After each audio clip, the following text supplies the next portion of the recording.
Nodira opa, ichaklarimni yudirib 3 kilo vez tashlamoqchiman. Sen jinnimisan? Nima deyapsan? Вообще umuman ichagingni yudirmang. Chunki sen ichagingni yudirganda to'g'ri 3 kilodan 10 kilogacha olishi mumkin. Chunki organizming yosh, tez ozolasan, lekin undan tashqari sen uni minus tomonlarini ham ko'rishing kerak. Chunki ozolasanda sen ichidagi mikrofloralarni o'ldirib qo'yasan. Ya'ni bizning ichagimizda varsinkellar bor, ya'ni o'sha tuklar. Oddiyroq tilda aytganda tuklar bor. U tuklar har doim yelpinib turishi kerak. Agar sen masalan videolar orqali ko'rsang ham kishashnikdagi tuklar yelpinib turadi. Ya'ni u o'sha kerakli bo'lgan vitamin, minerallarni sen yeyotgan ovqatlarni o'ziga singdirish uchun. Ya'ni ichak orqali bizning organizmga singadi.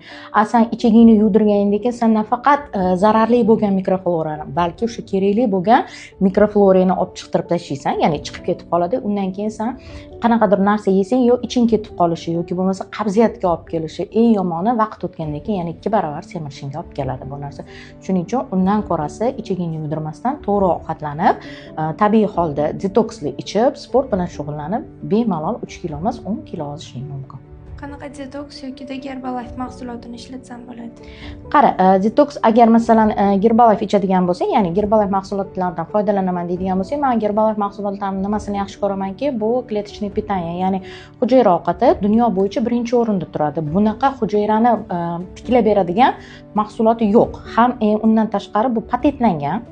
Ya'ni o'sha buni основатели Markius kompaniya tomonidan o'sha o'zini chiqarayotgan mahsulotlarini patentlab bergan. Bunaqa mahsulotni hech kim ishlab chiqarmaydi. Detoksi, misol uchun ertalab sen 20 ta kolpachok aloyga 2 osh qoshiq, ya'ni shu o'zini qoshig'i bor, olma suvini solib, iliqdan issiq qilib och qoringa ichsang, bu senga tabiiy hujayra ovqati bo'lib, undan tashqari senga detoks vazifasini bajarib beradi.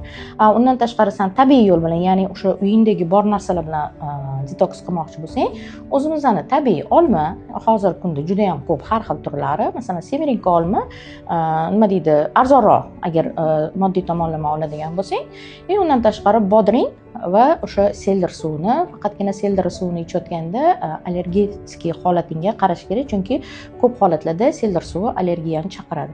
Shuning uchun 2 xil variantda bemalol tayyorlab, ya'ni o'zing xohlagan variantingni tanlab iste'mol qilib detoks qilishing mumkin.